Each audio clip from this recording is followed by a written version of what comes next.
WBCS group C officers salary নিয়ে গুরুত্বপূর্ণ update. 7th pay commission খুব তাড়াতাড়ি আসছে। 7th পে কমিশন অনুযায়ী গ্রুপ সি নিউ স্যালারি কী হবে, কতটা পরিমাণ বেতন বাড়তে পারে, A to Z দেখাবো। নতুন চাকরিজীবীদের বেতন কী হবে 7th পে কমিশনে, পুরনো চাকরিজীবীদের বেতন কী হবে 7th পে কমিশনে, A to Z দেখাবো। তো শুরু করা যাক। 7th পে কমিশনের প্রচুর স্যালারি বাড়বে। তার আগে এই মুহূর্তে যে স্যালারিটা চলছে 6th পে কমিশন রোপা 2019 অনুযায়ী, এটা আগে দেখতে হবে, তাহলে বুঝতে সুবিধা হবে।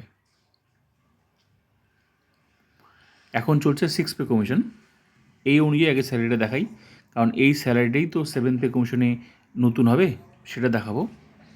তো এখন যারা চাকরি পাবে, এটা কিন্তু 6th পে কমিশন, 6 থেকে এবার 7 আসবে, তো 6এরটা আগে দেখে নিতে হবে, তাহলে বুঝতে সুবিধা হবে।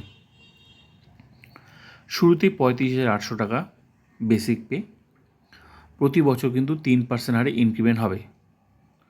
তো এখন ডিএ আছে 18%, যখন যখন সরকার ডিএ দেবে তখন তখন কিন্তু স্যালারি বাড়বে। তো ডিয়ারনেস অ্যালাউন্স বেসিকের 18%, টাকাটা হচ্ছে 6,444 টাকা, এইচআরে 12%, এটাও কিন্তু বেসিকের হয় 4,296 টাকা। মেডিকেল অ্যালাউন্স 500 টাকা আছে। সব কিছু মিলে যোগ করে যে স্যালারিটা হচ্ছে সেটা গ্রস স্যালারি 47,040 টাকা। এখান থেকে 200 টাকা কাটবে সার্ভিস চার্জ, পিট্যাক্স, এই গ্রস স্যালারি থেকে 200 টাকা কাটবে, ডিডাকশন হবে। কেটে ছেটে যে টাকাটা অ্যাকাউন্টে আসবে সেটাকে বলা হয় ইন হ্যান্ড স্যালারি, 46,840 টাকা। এটা হচ্ছে ইন হ্যান্ড স্যালারি, মানে হাতে পাওয়া যাবে। গ্রুপ সি অফিসার্সদের এই মুহূর্তে স্যালারি হচ্ছে এটা 46,840 টাকা, এটা হচ্ছে ইন হ্যান্ড স্যালারি। এবার এটা তো নতুন চাকরিজীবীদের এই মুহূর্তে 6th পে কমিশন, এবার 6 থেকে তো 7 আসবে, খুব তাড়াতাড়ি আসবে। 7তে প্রচুর বেতন বাড়বে।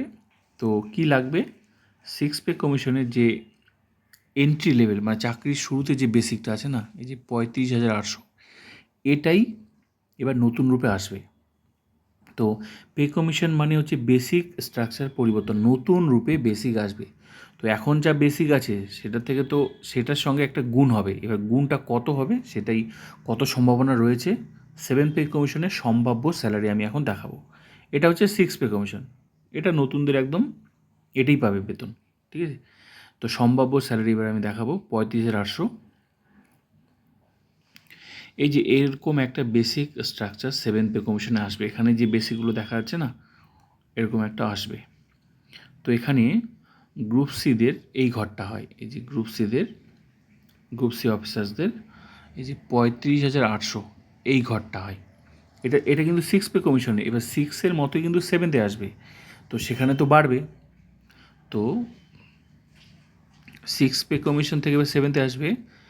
তো 6-এ 35,800, আগে কত ছিল 5th পে কমিশনে, 5 থেকে 6 যখন এসেছিল 13,440 থেকে, সরি 13,400 থেকে 1 লাফে এসেছে 35,800। তারপর প্রতি বছর ইনক্রিমেন্ট হচ্ছে, এই যে 36,900 প্রথম বছর চাকরি করার পর, আমি যে বললাম না প্রথম বছর চাকরি 35,800, তারপর প্রতি বছর 3% আর ইনক্রিমেন্ট হয়।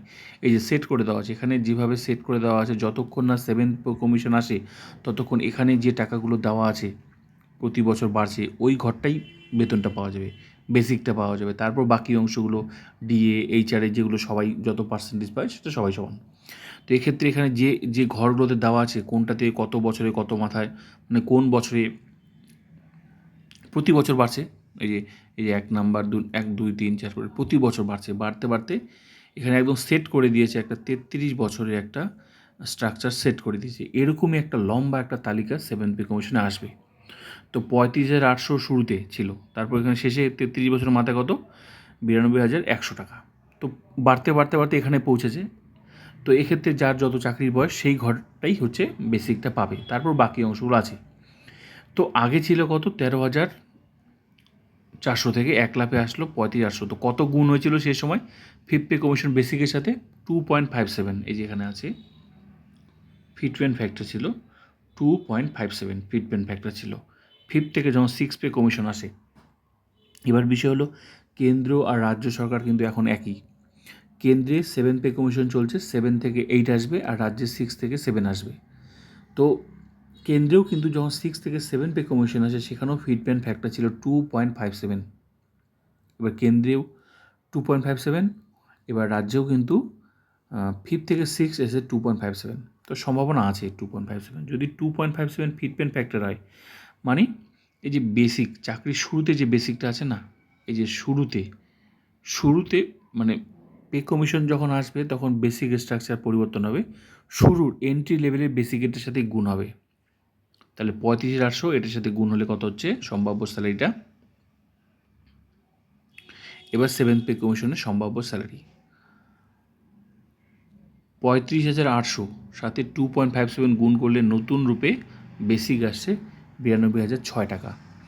যেহেতু বেসিকটা প্রচুর বাড়ছে, শুরুতে শূন্য হওয়ার সম্ভাবনা আছে ডিএ, কিছুদিন পর ডিএ অ্যাড হয়ে যাবে, কিন্তু শুরুতে শূন্য সম্ভাবনা আছে।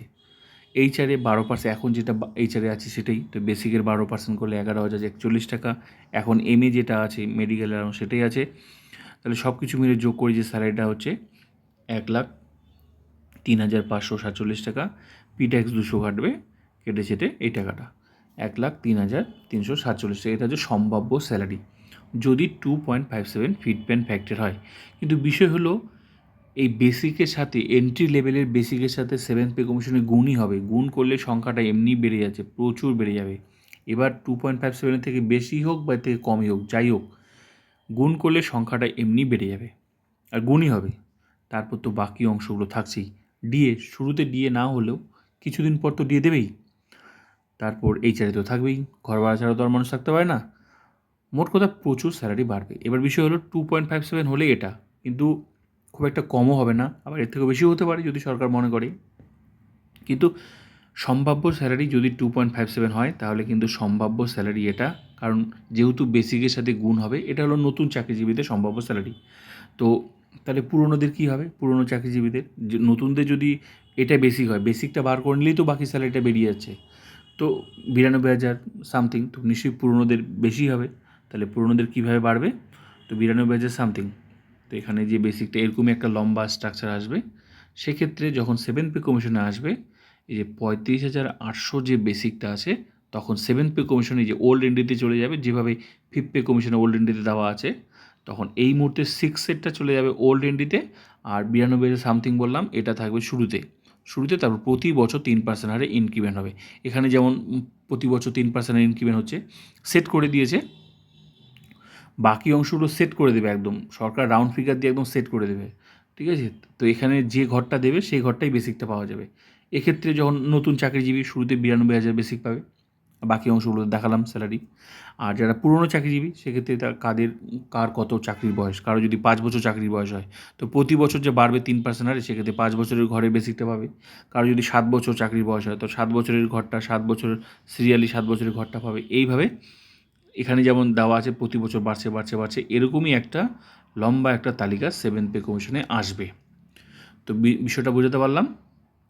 তো নতুন চাকরিজীবীদের হলে শুরুতেই 92,000 সামথিং যদি 2.57 হয়, আর পুরনো যারা, এখন দেখতে হবে কত বছর চাকরির বয়স। যদি হয় 5 বছর তাহলে 5 নাম্বার ঘরে, যদি হয় 6 বছর তাহলে 6, 7, 8, যার যত চাকরির বয়স সেক্ষেত্রে সেই ঘরে বেসিকটা পাবে। আর বাকি অংশগুলো যেগুলো সবাই সমান পাবে, শুরুতে ডিএ শূন্য হলে সবাই শূন্য, যদি কিছুদিন পর তো ডিএ অ্যাড হবে, তারপর বাকি এইচআরে যেগুলো থাকবে সবাই সমান, সেগুলো সবাই সমান, শুধু বেসিকটা বার করে নিলেই স্যালারিটা বেরিয়ে যাচ্ছে। তো এই হলো এখন বিষয় যে ফিটমেন্ট ফ্যাক্টর। কিন্তু যাই হোক, ফিটমেন্ট ফ্যাক্টর খুব একটা কমও হবে না। আর এই 35,800 সাথেই কিন্তু গুণ হবে, গুণ করলে সংখ্যাটা এমনি বেড়ে যাচ্ছে, বেসিকটা ভালো একটা জায়গায় যাবে, স্যালারি ভালো বাড়বে। আর ডিএ কিছুদিন পর তো অ্যাড হবেই, এই সরকার তো ডিএ অবশ্যই দেবে, ঠিক আছে।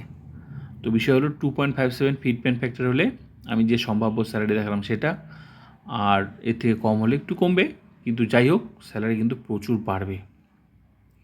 এখন বিষয় হলো সম্ভাব্য স্যালারি এটা নতুনদের আর পুরনোদের কীভাবে সেটা আমি দেখালাম, কারণ বেসিকটা বের করলেই তো বাকিগুলো বেরিয়ে যাচ্ছে। এখন হচ্ছে বিষয় 2.57 ফিটমেন্ট ফ্যাক্টর কতটা হয়, এটা হয় নাকি এর থেকে বেশি হয় নাকি এর থেকে কম হয়, এটাই এখন মূল বিষয়। তো ভিডিওটা ভালো লাগলে like comment subscribe and share.